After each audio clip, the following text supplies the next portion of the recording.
Hello everyone, how are you? I hope you all are doing great, and today I am going to cover some more practical problems of leasing. Okay, so let's continue leasing class.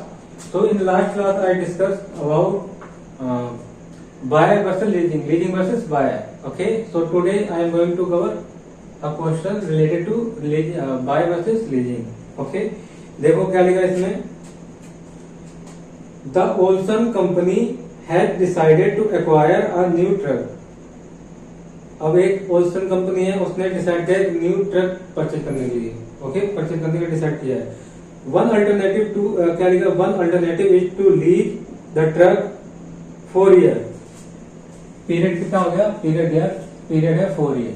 Okay, 4 year. और उसके बाद क्या लिखा है, contract lease payment कितना है, contract lease payment है 1,20,000 पर year with payment to made at the beginning of at each year. Beginning of each year मैंने बताया था ना लास्ट क्लास में, जब मैंने समझाया था कि जब बिगिनिंग हो तो उसमें कैसे पीवीसी को कैलकुलेट करेंगे। ये ठीक लास्ट जो एग्जांपल था, सेकंड एग्जांपल। अब इसका मतलब है 4 ईयर का है, 0 1 2 3 1 2 3 4। मतलब पहला यहाँ पर जाएगी इंस्टॉलमेंट, इस साल की यहाँ जाएगी और इस साल की यहाँ पर जाएगी, इस साल की यहाँ जाएगी इंस्टॉलमेंट और इस साल की यहाँ जाएगी। ठीक, और लीज कितना है, लीज रेंट कितना है, लीज रेंट है 1,20,000। ये है ना। अब उसके बाद क्या लिखा है, with payment to be made at the beginning at each year the lease would include maintenance. अब इसमें इंक्लूड मेंटेनेंस इसी में इंक्लूड है। Okay, alternatively Olsen could purchase the truck outright for rupees 4 lakh. और वो परचेज करता है, परचेज की कॉस्ट कितनी आएगी, 4 लाख की आएगी। बाय करता है तो कितने का आएगा, 4 लाख का ट्रक। ओके, अब उसमें क्या लिखा है, Olsen would have to maintain the truck at a cost of rupees 10,000 per annum at the end of the year. अब इसमें क्या है, अलग से अब ये क्या, जब परचेज करेगा तो ये हर साल क्या लगेगा, उसमें मेंटेनेंस एक्सपेंस भी लगेंगे। मेंटेनेंस एक्सपेंस कितना है, 10,000। ओके, और उसके बाद क्या लिखा है, depreciation eight 100% is allowed in the first year. अब डेप्रिसिएशन जितना भी है, जो मशीनिंग कॉस्ट है, उसका जो डेप्रिसिएशन है 100% फर्स्ट ईयर में क्या हो जाएगी, डेप्रिसिएशन अलाउड हो जाएगा, 100% डेप्रिसिएशन एप्लीकेबल हो जाएगा फर्स्ट ईयर में। ओके, और उसके बाद क्या लिखा है, the cash salvage value after 1 year, after 4 year sale be और रुपीज 1 लाख। और आफ्टर 1 ईयर क्या उसकी सैलवेज वैल्यू कितनी रहेगी, जब एट द एंड 4 ईयर में जब बेचेंगे तो कितने की बिकेगी, वो 1 लाख की। टैक्स रेट कितना है, टैक्स रेट है 50% for both operational as well as capital profit. अगर कैपिटल प्रॉफिट होता है तब भी कितना 50% है, और ऑपरेटिंग प्रॉफिट के लिए भी कितना 50% ही टैक्स रेट है। और कॉस्ट ऑफ कैपिटल कितना दिया, डिस्काउंटिंग रेट दिया है, डिस्काउंटिंग रेट है 15%। ओके, अब क्या करना है, इसमें पीवीसीओ निकालना है। ओके, अब देखो क्या है,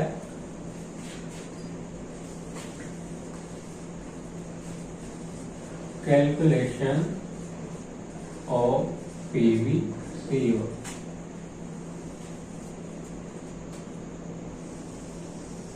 लास्ट क्लास में जो सेकेंड एग्जाम्पल आया था बिल्कुल सेम उसी तरह से है। अगर फर्स्ट क्लास आपने वॉच नहीं किया तो उससे पहले देख लो, उसके बाद आगे प्रोसीड करना, otherwise you will get confuse. Okay, समझ नहीं आएगा फिर। अब यहाँ पर क्या है, ईयर आता है, यहाँ पर आता है पीवीएफ कितना है, एट द रेट 15% पीवीएफ। यहाँ आता है अमाउंट, और यहाँ पर क्या आता है, पीवी। फर्स्ट ऑप्शन कौन सा है, लीज ऑप्शन। और इसमें क्या आएगा, लीज रेट। अब एक चीज ध्यान रखना, जब हर साल का रेंट, लीज रेंट क्या हो, सेम हो, ओके, तो उसी हम क्या कर सकते हैं, नेट ऑफ टैक्स कर सकते हैं। नेट ऑफ टैक्स का मतलब तुमने यहाँ पर पहले लीज का प्रेजेंट वैल्यू निकालते थे, फिर उसके बाद क्या करते थे, tax saving on lease rent करते थे। तो क्या करना है, जब भी हर साल का लीज रेंट सेम हो तो हम नेट ऑफ टैक्स करके लिख सकते हैं। नेट ऑफ टैक्स का मतलब क्या है, lease rent net of tax. इसका मतलब लीज रेंट कितना है, 1,20,000 है ना, और टैक्स रेट कितना है 50%। तो 50% माइनस कर दो, नेट ऑफ टैक्स हो गया ना, 50% माइनस कर दो, कितना आएगा, 60,000 आएगा। ओके, अभी कितने ईयर के लिए, 0 to 3 eight the beginning they रहे हैं ना, बिगिनिंग में। और मैंने इसका फॉर्मूला क्या बताया था, पीवी वो निकालने का, पीवीएफ, उसका फैक्टर निकालने का फॉर्मूला क्या था, पीवीएफ 15% कितने 3 ईयर के लिए, और उसमें जो भी फैक्टर आएगा उसमें प्लस क्या कर देंगे 1, क्योंकि जीरो का फैक्टर कितना होता है 1 होता है, इसलिए हम 1 को प्लस कर रहे हैं यहाँ पर। ओके, तो अब देखो करो क्या करना है, 1 डिवाइड बाय 1.15 3 टाइम करना है, equal to m plus 1 2 3 time हो गया, 3 time equal to m plus करना है, और उसमें एमआरसी कर देना, एमआरसी करने के बाद क्या करना है, +1 करना है। अब +1 करो कितना आ गया, देखो 3.2832। अब इसको इससे मल्टीप्लाई कर दो, 60,000, 196,992, 196,992। ओके, अगर क्या लीज रेंट क्या है, एवरी ईयर का सेम दिया है, इक्वल दिया है, तो हम उसे नेट ऑफ टैक्स करके कैलकुलेट कर सकते हैं ऐसे। ओके, वहां अलग अलग निकालने की जरूरत नहीं पड़ेगी, वहां पर क्या लीज रेंट अलग उसकी पीवी निकालो और tax saving on lease rent अलग निकालो, उसे हम क्या कर सकते हैं, नेट ऑफ टैक्स करके लिख सकते हैं। ओके, तो ये क्या है, आ गया ये तुम्हारा पीवीसीओ, फर्स्ट ऑप्शन था। अब दूसरा ऑप्शन क्या है, सेकेंड है by option, by option. Okay, अब इसमें क्या, कॉस्ट ऑफ ट्रक कितनी है बिगिनिंग में, कॉस्ट ऑफ ट्रक कितनी, 0 1 4 लाख, और यहाँ पर जाएगा 4 लाख। ओके, अब देखो उसमें अब क्या है, टैक्स सेविंग क्या करना है, tax saving on depreciation. Tax saving on depreciation कैसा आएगा, tax saving on depreciation. Depreciation में टैक्स सेविंग कितनी आ रही है, कितना है, देखो क्वेश्चन में दिया है जो डेप्रिसिएशन एप्लीकेबल होगा वो फर्स्ट ईयर में ही डेप्रिसिएशन सारा लग जाएगा। अब जैसे इसकी मशीनरी की कॉस्ट कितनी है, 4 लाख है, तो 4 लाख पूरी कितने, 4 लाख एक पहले साल में डेप्रिसिएशन पूरा लगेगा इस पर, 4 लाख पूरा एक ही साल में 4 लाख पर डेप्रिसिएशन पूरा लगेगा। 50% निकालो, उसका कितना आ जाएगा 2 लाख। यहाँ पर फैक्टर कितना रहेगा, 1 ईयर का रहेगा, क्योंकि फर्स्ट ईयर में एंड में डेप्रिसिएशन लग रहा है ना, तो 1 ईयर का फैक्टर कितना होगा, 1 डिवाइड बाय 1.15 कितना आ गया, देखो 1 ईयर का फैक्टर 0.8696 करो मल्टीप्लाई 2 लाख से कितना, 1,73,920। टैक्स सेविंग का मतलब क्या समझाया था मैंने, इसका मतलब होता है इनफ्लो। ओके, एज इनफ्लो से ट्रीट करते हैं। अब क्या है, टैक्स सेविंग और डेप्रिसिएशन हो गया, उसका क्या है, repair and maintenance. Repair and maintenance हर साल का क्या है, सेम है ना, अगर इसमें सेम है तो क्या कर देंगे, इसे नेट ऑफ टैक्स करके लिखेंगे, क्या करेंगे, नेट ऑफ टैक्स करेंगे। रिपेयर एंड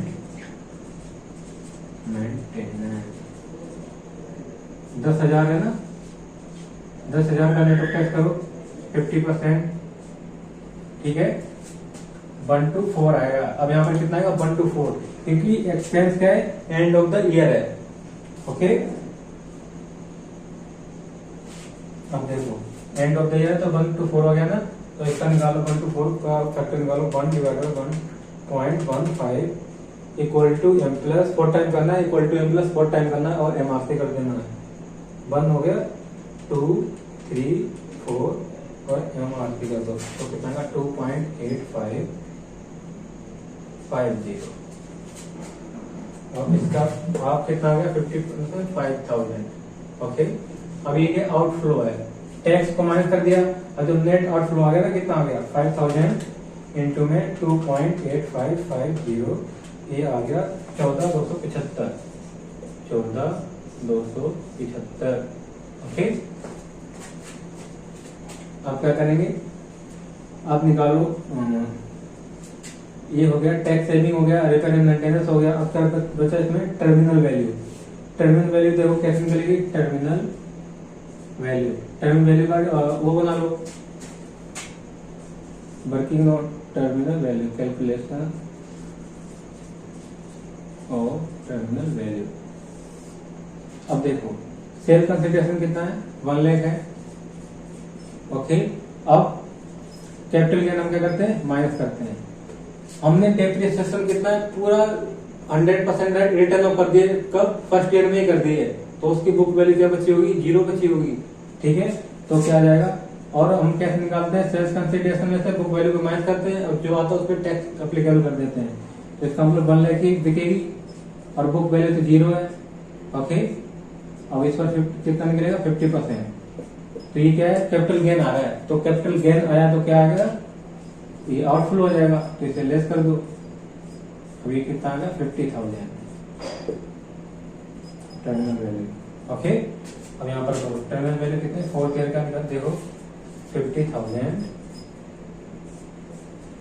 अब लेस करो, क्या करना है, इसका 4th ईयर का वो निकाल दो पहले, factor 1 divided by 1.15 1 2 3 4 4 time equal to कर दो, तो कितना आएगा, 0.5717, इसको मल्टीप्लाई करोगे 50,000 से, कितना आएगा, 28,585, 28,585। ओके, टर्मिनल वैल्यू आ गया। अब क्या करो, पीवी से निकाल दो, पीवीसीओ ऑप्शन 2 का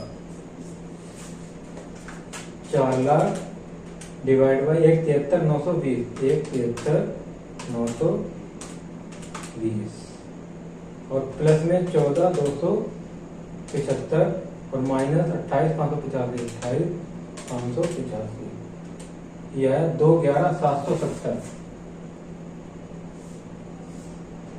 2,11,770। ओके, अब देखो, अब इन दोनों में से क्या करना है, तुम्हें डिसीजन लेना है, कौन सा बेटर है ऑप्शन, ये 1,96,992, विच इज बेटर, मतलब इसमें से बेटर है लीज ऑप्शन।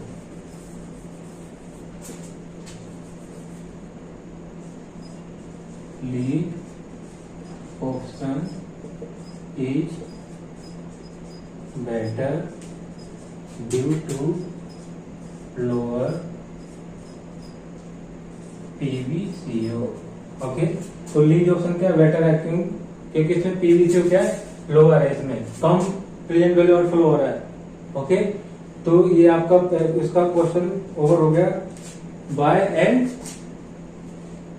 लीजिंग का, लीजिंग एंड बाय का। ओके, तो वीडियो पॉज करो, इसे लिख लो। एक बात ध्यान से देखो, यहाँ मैंने एक लिटिल मिस्टेक कर दी, यहाँ पर देखो क्या, I did a little mistake here.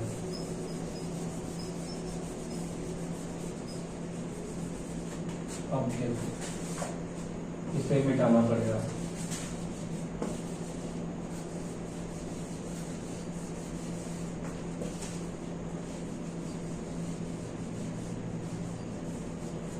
देखो क्या किया, लीज रेंट कितना था, lease rent 3 to 0 to 3 year का। ओके, और इसका अमाउंट कितना था, 1,20,000, और इसका फैक्टर निकालो पहले, फिर समझाता हूँ। 1 डिवाइड बाय 1.15, 3 ईयर का करेंगे, 3 टाइम करेंगे, equal to M plus 1 time, 2 time, 3 time, M plus का 2 प्लस करेंगे 1, कितना आएगा, 3.2832, इसको इससे मल्टीप्लाई करो, 1,20,000, ये आ रहा है 3,93,984। ओके, अब इस पे क्या करेंगे, tax saving on lease rent. ये लेंगे 1 से 4 ईयर का लेंगे, क्योंकि टैक्स कब कैलकुलेट करते हैं, टैक्स हमेशा कैलकुलेट करते हैं एंड ऑफ द ईयर, तो इसलिए हम यहाँ पर लेंगे 1.4 लेंगे यहाँ पर। ओके, तो देखो क्या है 1.4 का कितना निकल गया था 2.8555 2.8550 ये था ना। अब इसको अब कितना इसका कितना करोगे 1,20,000 का 50% करो 60,000 करो 2.8550 इंटू में 60,000 जाएगा 1,71,300 1,71,300। अब लेस कर दो 3,93,984 कितना आ रहा है 2,22,684। ओके 2,22,684 है। अब यहाँ पर ध्यान देना, ध्यान सुनना है क्या, देखो जब लीज रेंट क्या दिया हो एट द बिगिनिंग दिया हो तो उस पर कैसे निकालना, फैक्टर कैसे निकालना ये पता है ना आपको। 1 प्लस करेंगे पीवी एफ जो भी फैक्टर परसेंटेज है बोलेंगे और जितनी ईयर का दिया उसका निकाल लेंगे और ऐड कर देंगे 1 के साथ। ओके, अब यहाँ पर देखो टैक्स सेविंग क्या होती है, इसमें टैक्स कब एप्लीकेबल होता है एंड ऑफ द ईयर होता है, ये ध्यान रखना है eight the end of the year. तो यहाँ 1 to 4 ले लिया है। ओके, और नेट ऑफ टैक्स कब निकालते हैं, जब नेट ऑफ टैक्स निकालते हैं जब एंड ऑफ द ईयर क्या दिया हो, and of the year lease rent given हो एंड ऑफ द ईयर, क्योंकि नेट ऑफ और and of the year given हो और क्या है और हर साल का लीज रेंट सेम होना चाहिए, तब हम क्या कर सकते हैं नेट ऑफ टैक्स तब करेंगे। ओके, और यहाँ पर बिगिनिंग ऑफ द ईयर था तो ये मैंने ध्यान नहीं दिया तो इसीलिए I did little mistake. Okay, तो इसे करेक्ट कर लेना। ये ध्यान रखना जब भी एंड ऑफ द ईयर दिया हो और उसमें क्या हो लीज रेंट हर साल का सेम हो तो उस केस में नेट ऑफ टैक्स कर सकते हैं, अदरवाइज नहीं कर सकते हैं। ओके, तो अब वीडियो पॉज कर लो और लिखो। और इसमें देखो अब इन दोनों में तो डिसीजन भी चेंज हो जाएगा। अब यहाँ पर जब क्या कर रहे हैं लीज पे ले रहे हैं तो 2,22,684 आ रहा है, और जब हम क्या कर रहे हैं बाय कर रहे हैं तो बाय कर रहे हैं तो उसमें आउटफ्लो कितना आ रहा है 2,11,770। तो अब क्या करेंगे यहाँ पर बाय ऑप्शन करेंगे। Okay, buy option is better due to lower PVCO. अब वीडियो पॉज करो, अब लिख लो इसे।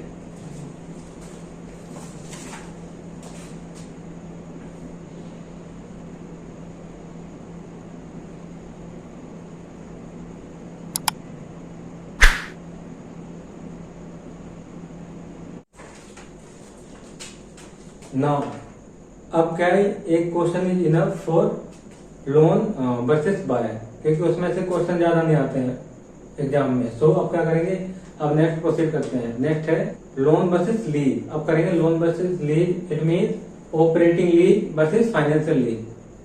अब क्या होता है फाइनेंशियल लीज का मतलब क्या होता है, अब जैसे आपने फाइनेंस करा ली, अगर कोई कार लेने गए या कोई गाड़ी ली तो क्या कर दिया उसका फाइनेंस करा लिया। फाइनेंस मतलब आपने गाड़ी परचेज की और वो किस पे ले ली, लोन पे ले ली। वहां पे क्या इंस्टॉलमेंट आपने किस्त बनवा ली, इंस्टॉलमेंट बनवा ली, एक ना इतना आप क्या करो क्या करते रहोगे डिपॉजिट करते रहोगे, तो क्या हो गया फाइनेंस लीज कहते हैं इसे। ओके, आप क्या इसमें ये भी आ सकता है डीपी, इसमें डीपी भी आती है, DP means down payment, isn't it.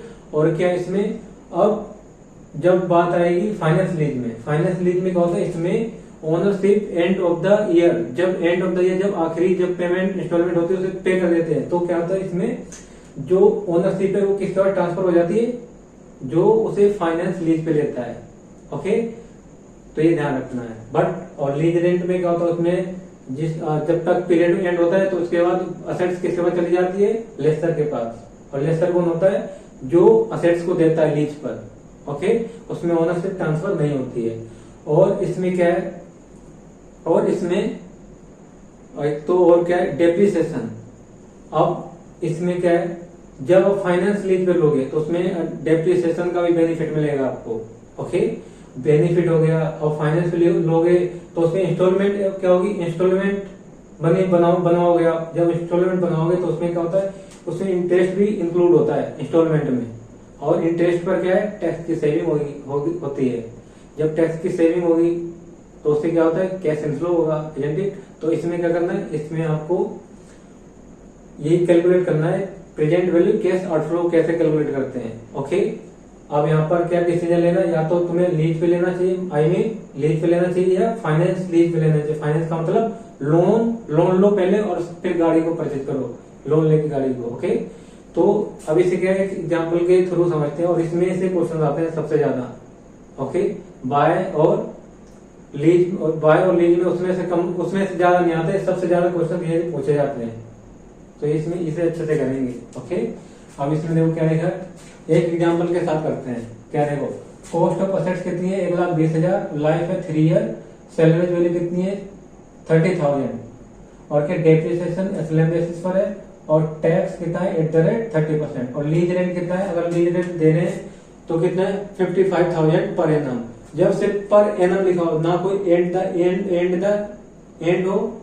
Year of and, और ना तो बिगिनिंग ऑफ द ईयर, तो क्या उसे कंसीडर करें, तो उसे ये माने एंड ऑफ द ईयर है। ओके, क्या कंसीडर करेंगे, एंड ऑफ द ईयर। और उसके चलेगा फाइनेंस लोन, और फाइनेंस पे लेते हैं, तो फाइनेंस पे कितने परसेंट पड़ेगा, 10%। और उसके बाद क्या है, payable in annual equal installment, और ये किस पे, एनुअल इक्वल इंस्टॉलमेंट पर पे करनी है, एनुअल इक्वल इंस्टॉलमेंट पर। ओके, अगर एक साल का 10,000 है तो दूसरे साल का 10,000, और तीसरे साल का भी 10,000, क्या है, एनुअल इक्वल इंस्टॉलमेंट होगी ना। ओके, और क्या, विच ऑप्शन इज बेटर, और इसमें बताना है कौन सा ऑप्शन कैसा बेटर है, सजेस्ट करना है आपको, तो करो इसे। देखो फॉर्मेट वैसे ही रहेगा जो पहले बना था, calculation of PVCO। Okay, presentation is very important, तो प्रेजेंटेशन अच्छे से देनी है। अब देखो पहले क्या आता है, पर्टिकुलर, और उसके बाद ईयर आता है, और ईयर के बाद क्या आता है, पीवीएफ के बाद पीवी अमाउंट, और पीवी ईयर, पीवीएफ, और यहां पर क्या आएगा, यहां पर आएगा अमाउंट, यहां पर आएगा पीवी।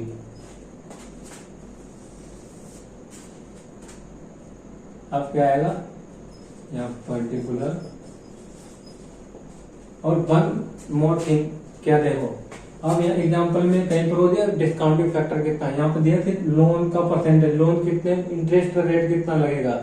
ठीक है, अब ऐसे क्वेश्चन आते हैं कि आपको डिस्काउंटिंग फैक्टर गिवन नहीं होगा, required rate of return given नहीं होगा, तो उसमें आपको क्या कंसीडर करना है, किससे डिस्काउंट करना है, कि कौन सा डिस्काउंटिंग फैक्टर को अडोप्ट करना है। तो उसके लिए क्या है, देखो उसके लिए क्या निकालते हैं, देखो डिस्काउंटिंग फैक्टर कैसे निकालेंगे, डिस्काउंटिंग फैक्टर निकालते हैं जो लोन का इंटरेस्ट रेट गिवन है, तो क्या करेंगे, कितना गिवन है, ये फॉर्मूला है ना, आई माइनस में 1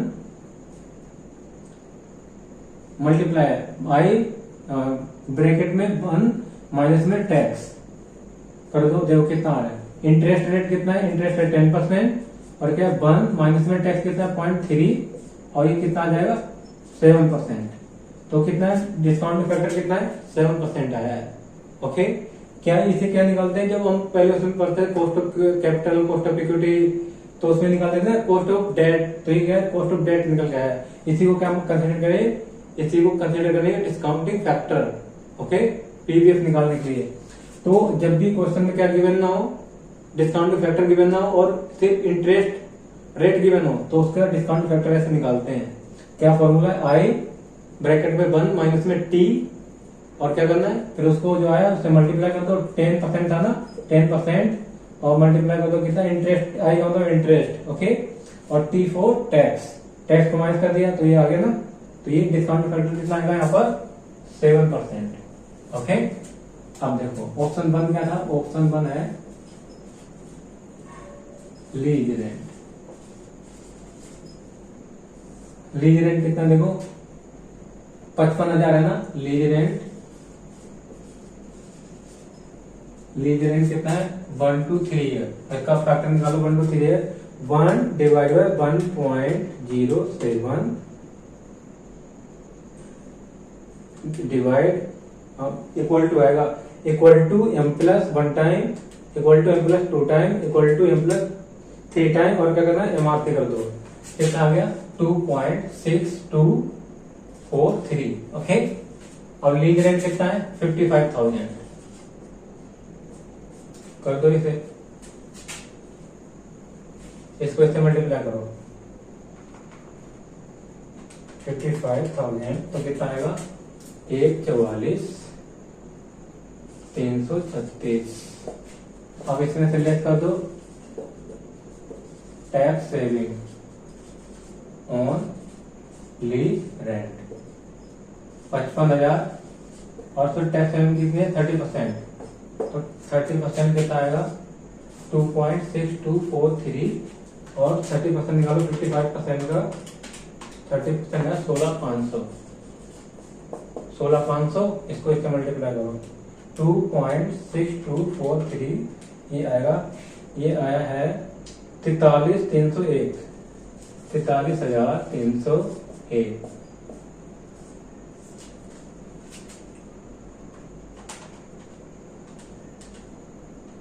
एक 44,336 144,336 ये आ गया कितना 1,10,35 1,01,035। ओके, ये आया पीवीसीओ ऑप्शन 1 का है ये।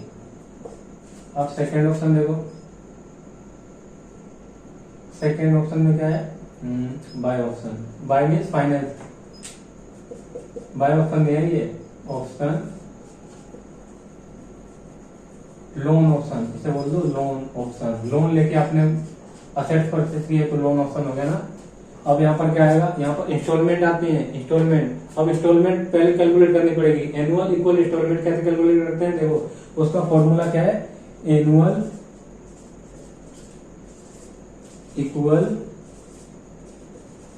इंस्टॉलमेंट कैसे कैलकुलेट होगा, जब क्वेश्चन में गिवन ना हो एनुअल इक्वल इंस्टॉलमेंट तो कैसे कैलकुलेट करेंगे, उसका फॉर्मूला क्या है लोन अमाउंट। ओके, और क्या है पीवीएफ। अब पीवीएफ यहाँ पर देखो कितने साल के लिए 3 ईयर के लिए। और यहाँ पर टैक्स रेट कौन सा आएगा, यहाँ पर टैक्स रेट आएगा जिस रेट पे टैक्स कर लेना, जिस रेट पे लोन को लिया है वो वाला यहाँ पर आएगा रेट।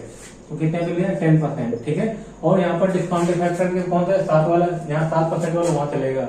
और जितने परसेंट पे लोन लिया है वो परसेंट वाला डिस्काउंट उसका क्या करेंगे, वो वाला परसेंटेज यहाँ कंसीडर करेंगे जब क्या निकालना हो एनुअल इक्वल इंस्टॉलमेंट। ओके, अब देखो तो लोन अमाउंट कितना था 1,20,000। ओके, अब इसका पीवीएफ निकालो।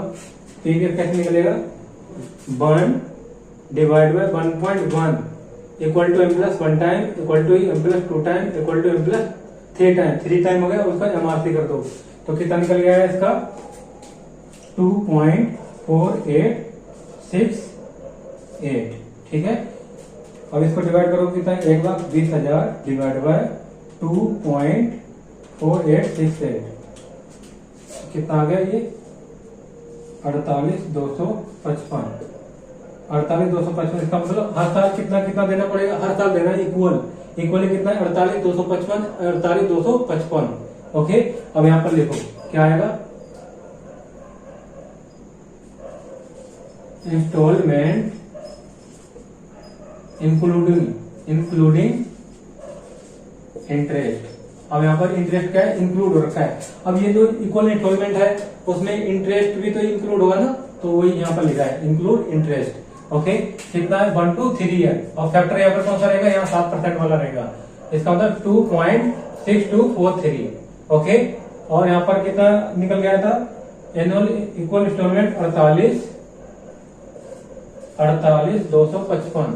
करो मल्टीप्लाई 2.6243 इंटू में 48,255 ये आया तो कितना 1,26,636। ओके, अब देखो अब क्या करना है, अब निकालना है tax saving on interest. Tax saving on interest, interest पर टैक्स सेविंग निकालना है। अब टैक्स सेविंग में इंटरेस्ट निकालने के लिए क्या करना पड़ेगा, तुम्हें इंटरेस्ट पहले कैलकुलेट करना पड़ेगा। जब इंटरेस्ट कैलकुलेट कर लोगे तो क्या आ जाएगा, tax saving on interest automatic आ जाएगा। ओके, अब देखो इंटरेस्ट कैसे कैलकुलेट करना है, ये इंपॉर्टेंट है। इसके लिए क्या करना है, अगर तुम्हें फाइनेंस लीज और क्या है, लीज वर्सेस फाइनेंस लीज करना है, तो उसके लिए हायर परचेज आना चाहिए। हायर परचेज आ गया तो समझो कुछ है नहीं इसमें। ओके, अब क्या करना है, अब इंटरेस्ट कैलकुलेट करना है। तो पहले करना, इसको वीडियो पॉज कर लो, इतना पहले स्क्रीनशॉट ले लो। ओके, मुझे सिर्फ करना पड़ेगा, तो ले लो, पहले ले लिया। अब देखो यहीं पर बना लेते साइड में, स्पेस कम है तो एडजस्ट करना पड़ेगा। ठीक,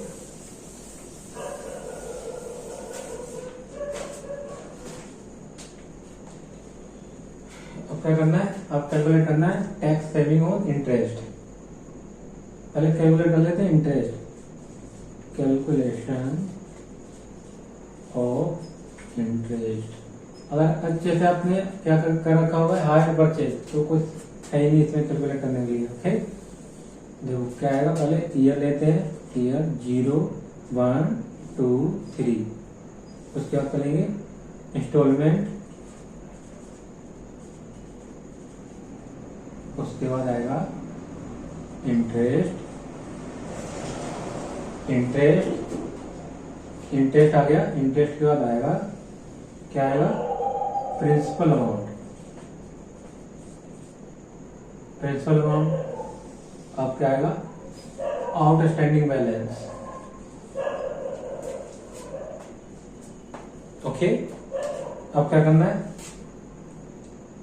और इक्वल इंस्टॉलमेंट कितनी निकल जाई थी इसकी, कहां पर है, इसकी एनुअल इक्वल इंस्टॉलमेंट आई थी कितनी, 1,20,000 1 डिवाइडेड बाय 1.10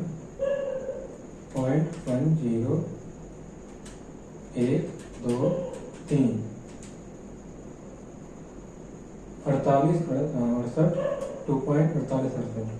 1,20,000 का डिवाइड बाय 2.48, इसकी एनुअल इक्वल इंस्टॉलमेंट थी 48, एंड में दे रहे ना 48,255, ये थी ना 48,255, वहां पे लिखा भी है साइड में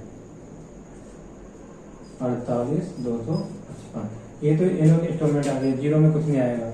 अब इंटरेस्ट जीरो में कुछ नहीं आएगा, प्रिंसिपल यहाँ पर कुछ नहीं आएगा, जीरो में क्या आएगा, लोन अमाउंट। लोन कितने का लिया था, 4 लाख का स्टार्टिंग में। ओके, अब इस पे देखो, इस पर कितना परसेंट वो लगेगा इंटरेस्ट, 10%। 10% निकालो कितना आएगा, 4 लाख का 10% कितना होगा, 40,000। एक सेकेंड 4 लाख क्यों आएगा, हमने कितने का लोन लिया था, 1,20,000 का। ओके, अब देखो 1,20,000, इसका 10% निकालोगे कितना आ गया, इंटरेस्ट आ गया 12,000। इंटरेस्ट कितना आ गया, 12,000। ओके, अब 48,000 में से 12,000 माइनस कर दो, कितने आ जाएंगे, -48,255। अब कितना है, प्रिंसिपल अमाउंट कितना आ जाएगा, 36,255। अब इसमें देखो इंस्टॉलमेंट में इंटरेस्ट भी इंक्लूड है, इंटरेस्ट और प्रिंसिपल दोनों है। अब इंटरेस्ट पता चल गया ना, पहले साल का कितना है 12,000, तो 12,000 48,255 से माइनस कर दोगे तो प्रिंसिपल अमाउंट निकल के आ जाएगा ना, आ गया ना। अब क्या करना है, अब ये प्रिंसिपल अमाउंट है, उसमें से ये वाला माइनस कर दो, क्योंकि हम इतना दे चुके हैं ना, इसमें से इतना दे चुके हैं, तो ये वाला इसमें से माइनस कर दो। 1,20,000 में से कितना माइनस करना है, 36,255। अब कितना बचा, आउटस्टैंडिंग बैलेंस कितना बचा है, 83,745। ओके, अब इसके ऊपर इंटरेस्ट लगेगा, इसका निकालो कितना, 10%। इसका 10% आया है 8374.5, 0.5 को राउंड ऑफ करेंगे तो 75 कर लेते हैं इसे, 8375। ओके, ये इंटरेस्ट है और इंटरेस्ट है, और ये क्या, इसमें इंस्टॉलमेंट में इंटरेस्ट इंक्लूड है, और हम प्रिंसिपल अमाउंट जानना है, तो क्या करना है, जो इंस्टॉलमेंट है उसमें से इंटरेस्ट माइनस कर दो तो प्रिंसिपल अमाउंट निकल के आ जाएगा। ओके, अब माइनस करो कितना, 48,255, कितना आ गया, 39,880। मतलब ये भी अब दे चुके हैं, इसमें से ये वाला भी क्या हो जाएगा, माइनस करेंगे, कितना बचेगा देखो 83,000 में से माइनस करो 83, 745 में से 39,880, 83,745 तो कितना आएगा 43,865।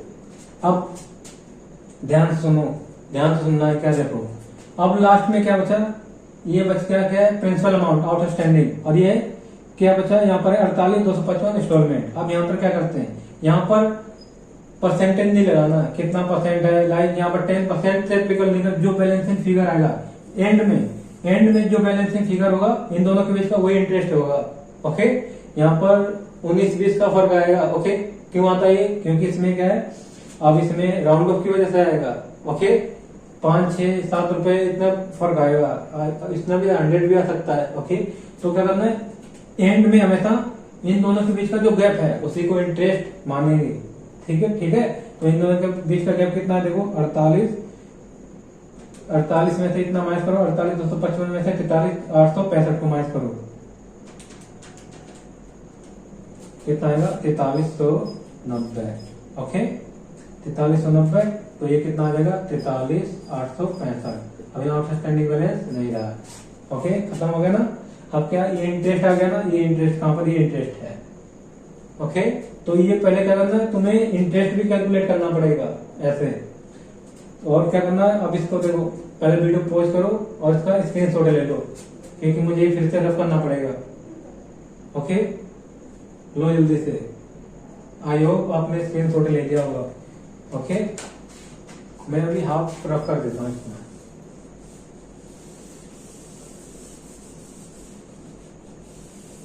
दो तीन बार करोगे तो दिमाग पे बैठ जाएगा खुद ही। अब क्या करना है, टैक्स सेविंग और इंटरेस्ट।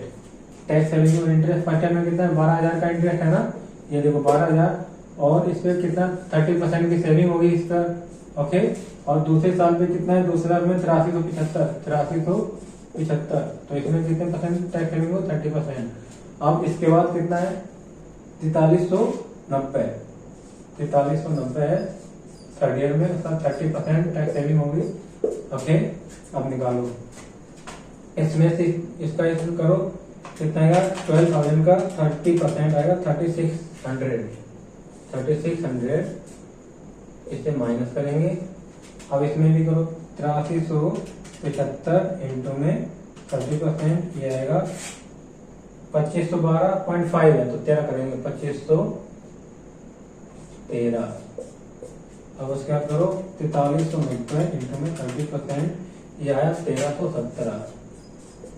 ओके, अब क्या है, इसका फैक्टर निकाल लो, 1/1.07 हर साल का निकलेगा।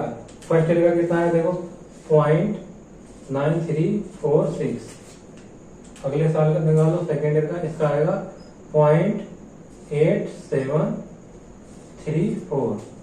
अब नेक्स्ट निकालो, इसका कितना आएगा 0.8163। ओके, अब क्या करना है, इसको इससे मल्टीप्लाई करो, इसको इससे करो, इससे करो, तो प्रेजेंट वैल्यू आएगी। इसकी प्रेजेंट वैल्यू करो 3600 इंटू में 0.9346,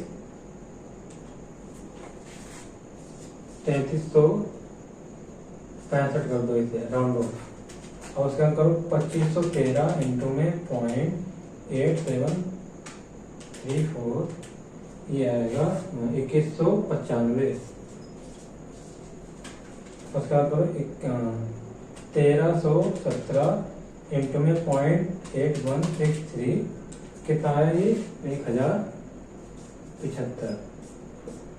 अब टैक्स सेविंग किससे निकालेंगे, अब टैक्स सेविंग और डेप्रिसिएशन लेस करेंगे, टैक्स सेविंग ऑन डेट।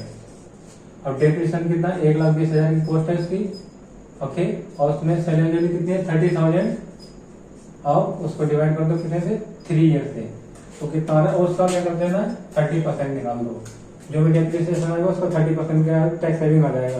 कितने ईयर के लिए 1 to 3। अब यहाँ पर 1 to 3 के लिए यहाँ पर इक्वल आ रहा है, तो यहाँ पर एक साथ ही निकाल दिया है। अब यहाँ पर देखो इंटरेस्ट अलग अलग आ रहा है, तो उसका अलग अलग हमें फैक्टर करना पड़ेगा, अलग अलग प्रेजेंट वैल्यू निकालनी है हर मंथ की। अब यहाँ पर हर साल क्या एसएलएम बेसिस पे लग रहा है, तो हर साल क्या है सेम डेप्रिसिएशन है, तो सेम डेप्रिसिएशन है, इसलिए क्या 1 2 3 उसका पीवीएफ फैक्टर से क्या कर देंगे, निकाल लेंगे। ओके, अब देखो करो इसका फैक्टर कितना है 2.6243 और बेसिस निकालो 1,20,000 माइनस में 30,000 डिवाइड बाय 3 जो आया, डिवाइड बाय 3 करने पर उसका 30% करो, कितना आ रहा है 9,000,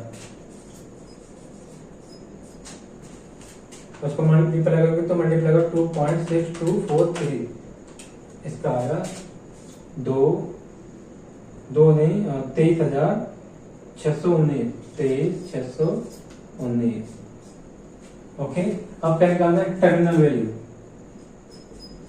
टर्मिनल वैल्यू क्या है, टर्मिनल वैल्यू देखो, अब इसमें देखो क्या है, सैलरी वैल्यू कितनी बची है 30,000।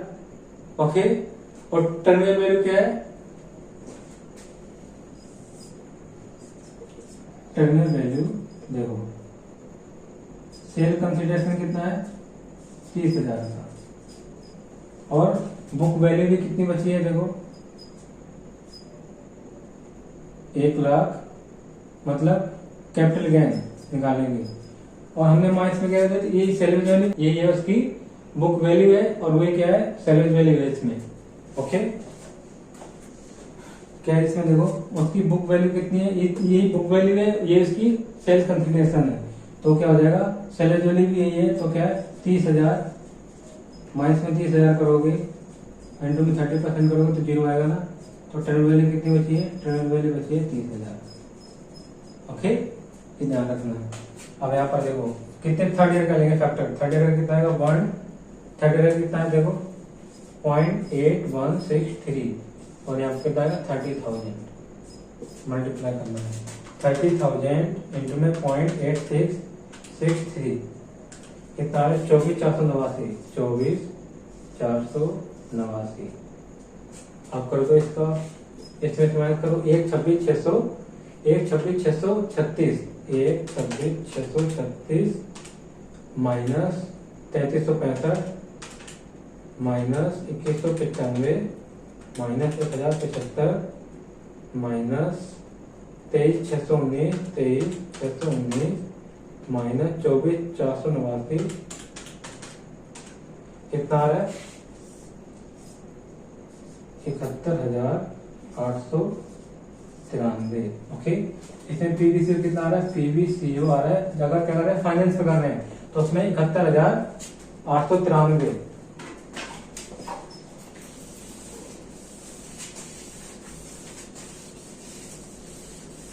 हमें नोट क्या लिखना है, कौन सा ऑप्शन बेटर है इसमें, अगर हम क्या करते हैं लीज पे लेते हैं तो प्रेजेंट वैल्यू के साथ वैल्यू कितनी आ रही है 1,01,035, और हम फाइनेंस पे लेते हैं असेट्स को कितनी आ रही है 71,893 रुपए। ओके, तो और यहाँ पर क्या क्या देखा, क्या क्या सीखा यहाँ पर, इक्वल एनुअल इंस्टॉलमेंट कैसे कैलकुलेट करते हैं, और अगर फैक्टर डिस्काउंटिंग फैक्टर गिवन ना हो और इंटरेस्ट रेट सिर्फ गिवन हो तो उसमें डिस्काउंटिंग फैक्टर कैसे निकालते हैं वो भी सीखा है, और इंटरेस्ट कैलकुलेट कैसे करते हैं वो भी सीखा। ओके, अब क्या करना है, अब तुम्हें सिर्फ इसमें क्या देना है एडवाइस करना है, क्या एडवाइस करना है कि यहाँ पर कि ऑप्शन नहीं, कौन सा ऑप्शन है, loan option is better due to lower PVCO, बस इतना करना है। ओके, अब वीडियो पॉज करो, इसे भी लिख लो। ओके, अब देखो डिस्काउंट फैक्टर निकालना सीख लिया इसमें इसी एग्जांपल में, और क्या सीखा एनुअल इक्वल इंस्टॉलमेंट कैसे निकालते हैं, और उसके बाद इंटरेस्ट कैसे निकालते हैं, अगर एनुअल और उसमें इंटरेस्ट और एनुअल और क्या दिया था इसमें टैक्स ऑन सेल और क्या टैक्स ऑन डेप्रिसिएशन और टैक्स ऑन इंटरेस्ट, ये सब इसमें कवर हो गया है। अब इसी में से सबसे ज्यादा क्वेश्चंस आते हैं, ये ध्यान रखना है, तो इसी अच्छे से करेंगे। उसके बाद क्या है मिनिमम लीज कैसे कैलकुलेट करते हैं। ओके, तो पहले इसमें इसके बहुत सारे क्वेश्चन कवर करेंगे, उसके बाद आएंगे मिनिमम लीज रेंट कैसे कैलकुलेट करते हैं। ओके, तो वीडियो पॉज करो और इसे लिख लो, और अगर कोई चीज समझ नहीं आती है तो कमेंट में आप पूछ भी सकते हो। ओके, सो लिखो इसे।